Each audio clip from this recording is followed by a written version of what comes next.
안녕하세요. 안전한 자산 관리 전문 아메리츠 에셋 투자자문사 대표 어드바이저로 있는 켄 최라고 합니다. 2022년 10월 17일 주간 경제 동향을 시작하도록 하겠습니다. 공지부터 먼저 드리고 시작하겠습니다. 저희들이 주간 경제 동향 시간에 나눠드리는 내용은 투자 자문이 아니고 정보 제공과 교육 차원에서 나눠드린다는 점 공지드립니다. 오늘은 인플레이션 얘기 좀 하고요. 이제 어닝 시즌이 본격적으로 시작됐으니까 어닝 얘기도 잠깐 하고 이번 주에 있는 주요 데이터를 살펴보는 순으로 나누도록 하겠습니다. 지난주 다들 아시겠지만 인플레이션 넘버가 나왔는데 예상했던 것보다는 조금 많은 폭으로 내려가기를 아마도 기대를 했던 것 같은데 그렇지 않았고 오히려 코어 PC, CPI 같은 경우는 오히려 올라가서 사실은 인플레이션 컨선이 좀 계속 더 확산되고 있다 아니면 줄어들지 않고 있다 이렇게 볼 수 있을 것 같아요. 일단 넘버를 보시면 먼스 오버 먼스 넘버는 사실 예상했던 0.2% 상승보다 더 많이 0.4%가 올랐고요. 지난달 전달의 0.1%에 비해서도 좀 큰 폭으로 오른 편입니다. 그러니까 예상했던 것보다 좀 더 많이 오른 걸로 나온 거죠.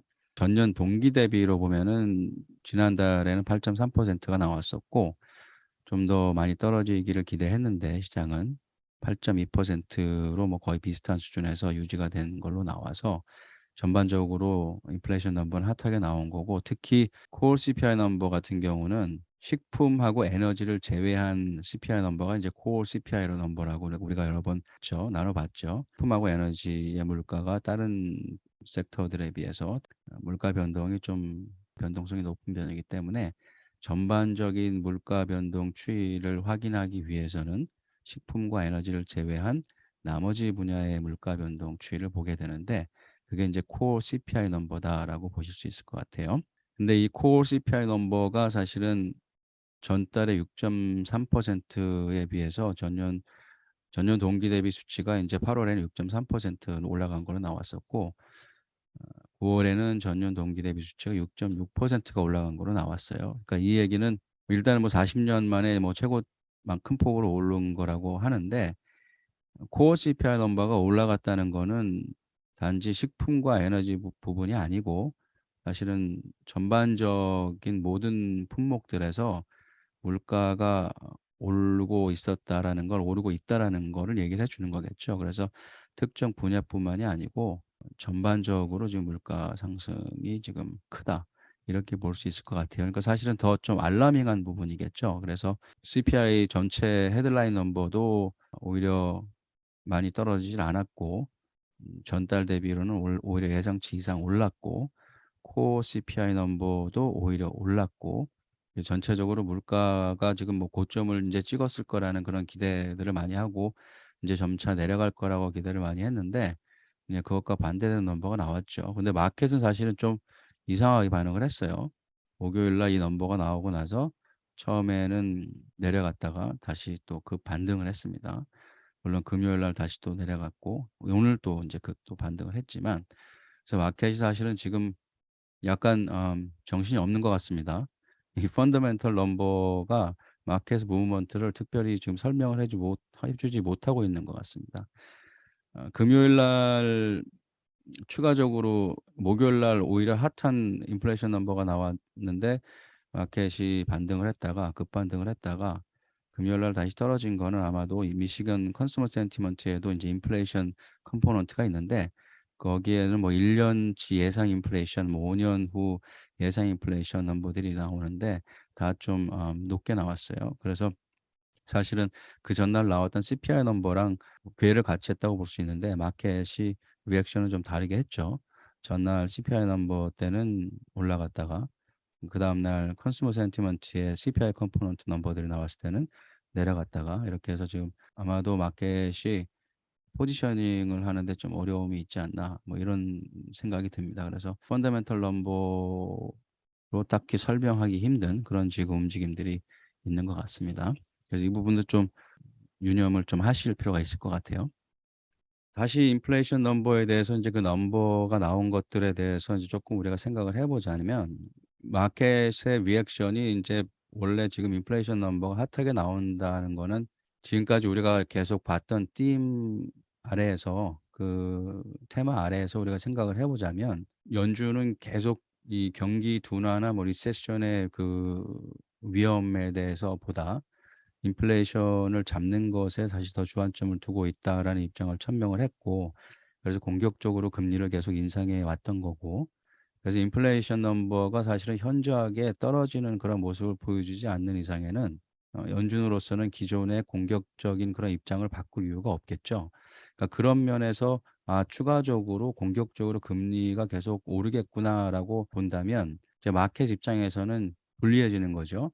마켓 입장에서는 이제 그렇게 되면 전체적으로 뭐 그로스 사이드에도 뭐 그만큼 마진이 없어지는 거고, 여러 가지로 뭐 금리가 계속 올라가면 이제 경기 자체도 둔화되거나 뭐 리세션에 들어갈 수 있는 거고, 그렇게 되면 사실은 네기티브하게 리액트를 이제 계속 뭐 지금까지 해왔다고 볼 수가 있고, 이제 그런 반응을 보이는 것이 이제 논리적인 그런 순서인데, 이제 그렇지는 않았죠, 목요일 날.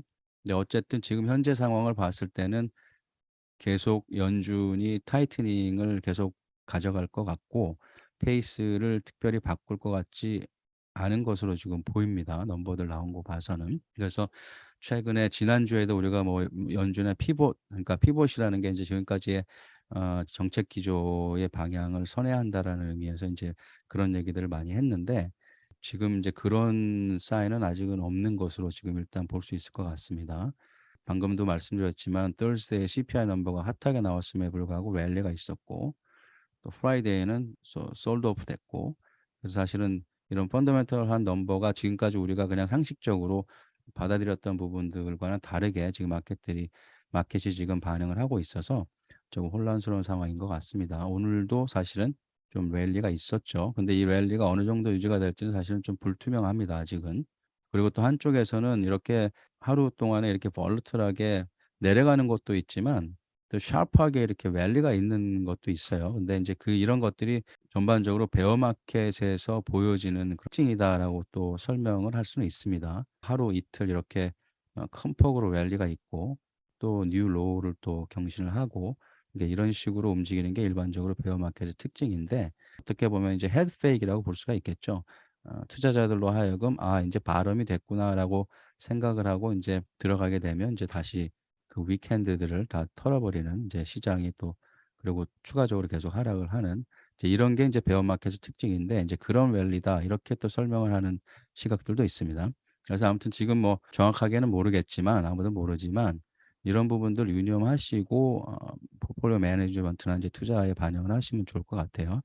현재로서는 숏텀으로서는 이제 S&P 기준으로 3,712가 저항선이라고 볼 수 있고, 위쪽으로 3,712가 프로텍트 되면은 여기 이 시점에서 지금 즉각적으로 하락세가 가속화될 수 있고, 3,712 선이 이제 뚫리면 위쪽으로겠죠. 그러면 다운사이드는 숏텀으로 봤을 때, 아주 또 숏텀으로 봤을 때는 조금 지연이 될 수도 있고, 이제 그런 상황이다라고 보실 수 있을 것 같습니다. 뭐 5데이 차트죠. 우리가 이제 지난주에 경험했던 S&P 프라이스 패턴인데, 보시다시피 이제 14일 날 CPI 넘버가 나왔던 날 이제 3,712까지 반등을 했고, 그리고 나서 이제 프라이데이에 다시 내려간 거를 보실 수가 있을 것 같아요.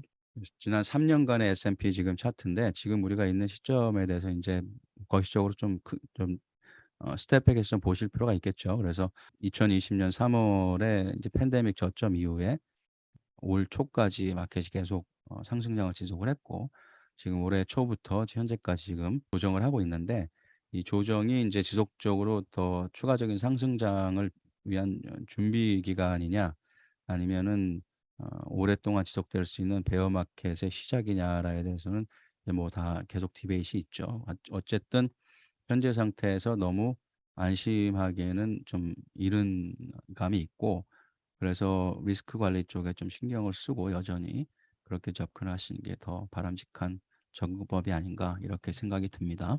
어닝 시즌이 이제 본격화됐는데, 지난주 같은 경우 이제 큰 은행들 위주로 실적을 발표를 했고, JP 모건이나 이제 웰스파고 같은 경우는 에스티메이트를 비트한 걸로 나왔고, 이번 주에는 뭐 뱅크 오브 아메리카, 골드만삭스 등에서 계속 파이낸셜 섹터의 어닝이 나올 예정이고, 넷플릭스나 테슬라, IBM 같은 큰 테크놀로지 컴퍼니들도 이번 주에 어닝이 예정이 돼 있습니다. 그래서 데이터 일선에서는 보면은 사실 미국 쪽 데이터는 이번 주에는 그렇게 많이 없고, 지난주에 CPI 데이터로 일단 미국 쪽 데이터는 가장 중요한 게 나왔다고 볼 수 있고, 이번 주에는 다른 나라들의 데이터들이 좀 많이 나옵니다. 이제 글로벌 인플레이션 데이터가, 그러니까 뭐 UK, 그러니까 영국, 뉴질랜드, 캐나다, 재팬 등의 이제 인플레이션 넘버가 이번 주에 나올 예정이고, 호주 같은 경우에는 이제 인플로이먼트 넘버가 나올 예정이고, 중국에서 넘버들이 많이 나옵니다.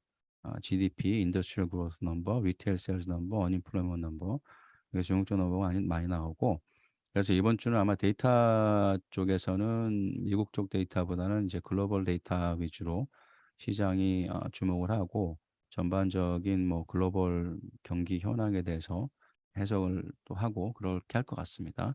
미국에서는 이 하우징 마켓 인덱스하고 이기지승 홈 세일즈 넘버가 목요일 금요일로 기억을 하는데, 하우징 마켓 인덱스 넘버고 이기지승 홈 세일즈 넘버가 있습니다. 그러니까 뭐 미국에서도 뭐 데이터가 전혀 없는 건 아니죠. 그렇지만은 전반적으로 이제 글로벌 데이터들 위주로 이번 주에는 나오고, 그래서 지금 마켓이 뭐 인플레이션 관련해서도 그렇고 어떻게 반응해야 될지 지금 모르는 그런 모습인데, 아무래도 이번 주에는 어닝이 이제 본격적으로 진행이 되기 때문에 어닝 발표가 어떻게 나오고 앞으로 가이던스를 기업들이 어떻게 내느냐에 따라서 이번 주는 그게 사실은 주된 마켓 드라이버가 아닐까 이렇게 생각이 듭니다. 그래서 이 부분 참조하셔서 포트폴리오 매니지 하시고 투자하시는데 반영하시면 좋을 것 같습니다. 이번 주 경제 동향은 여기에서 마치도록 하겠습니다. 감사합니다.